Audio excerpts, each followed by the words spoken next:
Hey everybody, Brennan here, and this week's segment of Shop Talk, which is what I'm gonna call these videos from now on, where I do like this casual like fireside chat kind of thing while I do my injection. Yay!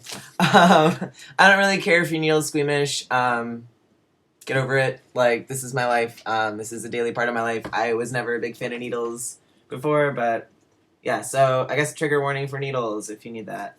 Um, so I saw this article in the news that a lot of people, cis people, are posting, which is amazing. Like, thank you so much. I've been seeing a lot of my cis friends posting sort of the articles that make me really sad to post. And I just, because I have like a lot of trans friends and I don't want to like fill my Facebook feed with just like sad stories about trans people. I prefer to be a little bit more constructive and positive, because that's what trans people need to tell each other. But I really, really appreciate that I've been seeing just a lot of my non-trans friends really step it up in sharing these kind of articles that would upset me to share, because that takes the burden off of me, and you're still getting that word out there. And you probably have more people, because I've kind of like closed myself off from people who don't really get or have sympathy towards what I'm going through. So you're probably still in contact with the people who need to get this information the most. Um, so I just saw this article about a woman who was detained and interrogated and subjected to extra searches and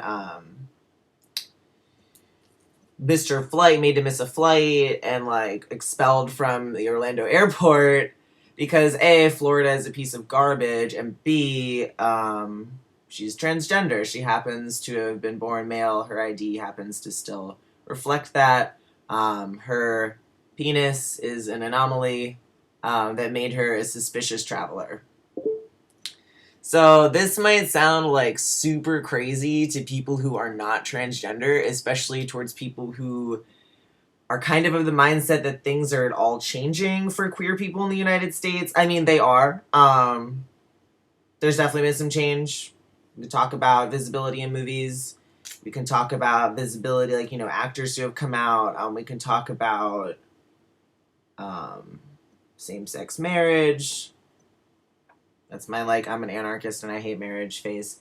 But things haven't changed. What this woman went through, that so many cisgender people are really shocked by, that this happens. Like, how could this happen? I mean, the woman live tweeted her whole experience, which is really, really brave. That's a really brave thing to do. Especially when, like, if you get in trouble in an airport, that's federal. That's not a state thing. That's not local law enforcement. That is like a federal thing. You have drugs in an airport. Doesn't matter if it's decriminalized in that state. That's federal. Like, you're going to fucking jail. So and people are really shocked by this story, and I'm not, because what that woman went through is every day for transgender people. What she was subjected to at that airport is 100% like legal in this country. The TSA can do that. Airports can do that. People can treat transgender people that way. Official federal government agencies like the TSA can treat transgender citizens, private citizens, in such a horrible, dehumanizing, humiliating way. And that's fine. That is completely legal in this country.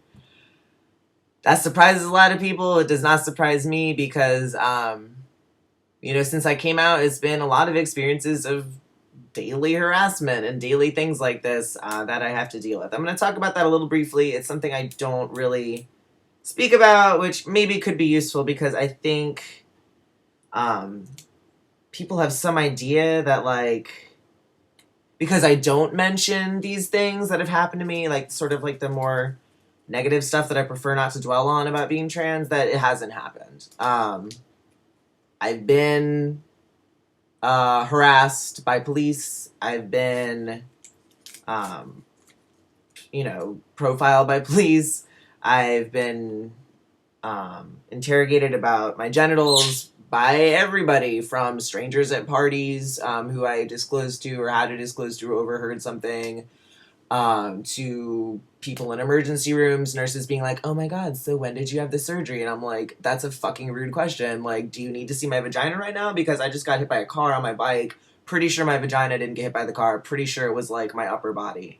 Like, bouncers, anytime I go into a bar, it's like, I don't even drink anymore, but, it's like just 50% chance that someone's, gonna spend way long looking at my ID, and I'm just like, yeah, I know there's an F on it. Like, are you gonna say something about it, or are you just gonna be weird about it? Like, so the, minor things, and also things like, calling doctors and pretty much, even though I've been on this medication for a year and a half, pretty much, 8 out of 10 of them are like, I can't legally prescribe that medication to somebody with an F gender marker. Like, you aren't a male with diagnosed low testosterone. No, that's not healthcare discrimination. That's just the law. Like, I mean, this is normal. This is legal. This happens in this country. This happens every day to transgender and transsexual people all over this country. We are subjected to harassment and interrogation and humiliation and profiling and violence by everybody from freaking,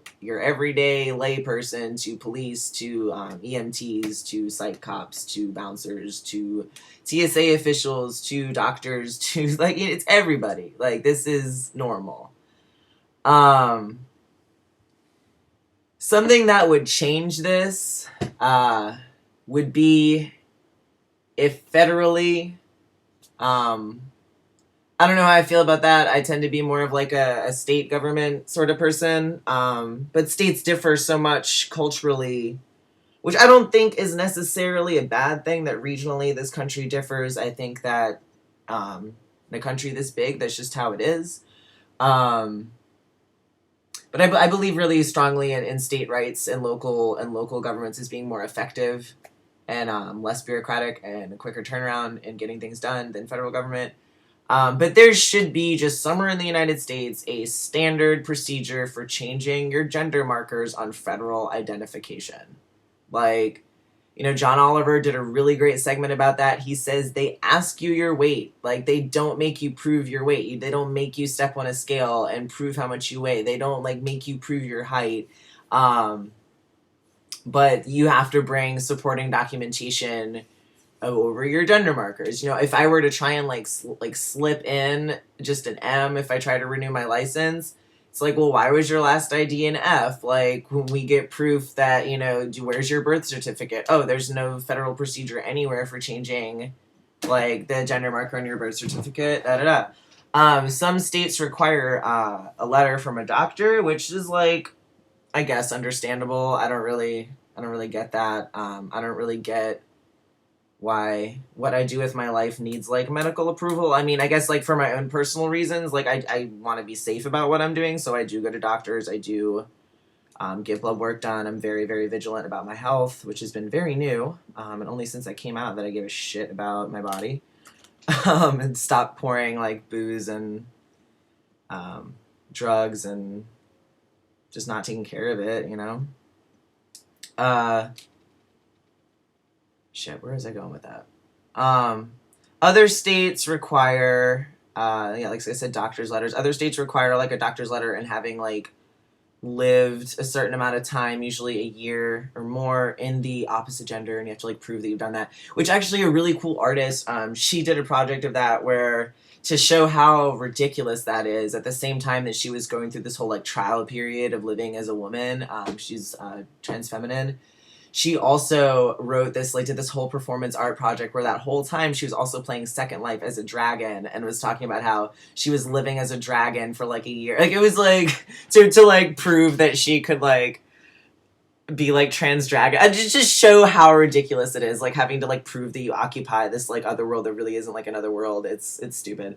There's also most states require surgery to change gender markers on either your license or your birth certificate. Usually it's just the birth certificate. That's ridiculous. So in the United States, you basically are compelled to have surgery in order to get, medication that's kind of your own fucking business. So yeah, I just kind of wanted to share with my followers that this is not abnormal at all. These are the kinds of experiences transgender people are talking about, and I mean, I'm not like annoyed that people like don't know this happens. It's just, I mean, I understand like if it doesn't happen to you, like it's not something you think about. But it does. It does happen. It's totally normal. It's part of a transgender person's everyday life is harassment and is being treated like we're doing something wrong just for being who we are and living as our authentic selves.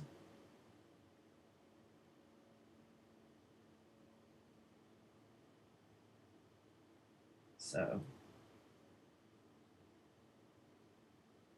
this does not want to go into the muscle right now. There we go. Rad. So yeah, I mean things I have faith that things will get better. Like just seeing the ripple effect with my group of friends that aren't transgender and just like being friends with me, and because a lot of times people just don't know anybody transgender in real life, so having come out and being so open about it on Facebook and on social media with my friends and stuff, and allowing that to sort of ripple outwards is really teaching a lot of people about like what we go through, because the more like I said, what this woman did in live tweeting her entire experience was very brave, and it was also very constructive, because like I keep saying in this video, people don't know that this is normal. People don't know that this is legal. People don't know that this is something that happens in a developed country where we've had so much progress in gay rights and all this shit that's like actually not progress. I mean, it is progress, but it's not enough. I could say that forever and ever and ever. But yeah, if you're cisgender, like keep spreading these stories forward. It really means a lot. It really means a lot when I see an article posted by somebody who's not transgender just because they see this and they're like, this is wrong and people should know that this is happening. That means so fucking much to me, and I can't thank allies enough for being on the forefront of sharing that kind of information, because it's hard and it's painful for me to read those articles and share them a lot. So thank you, and hope you liked this video, and hope you liked watching me stick a needle in my leg. That one really hurt, probably because I was standing. But yeah, have a wonderful, wonderful Wednesday, and be kind to yourself and everybody else.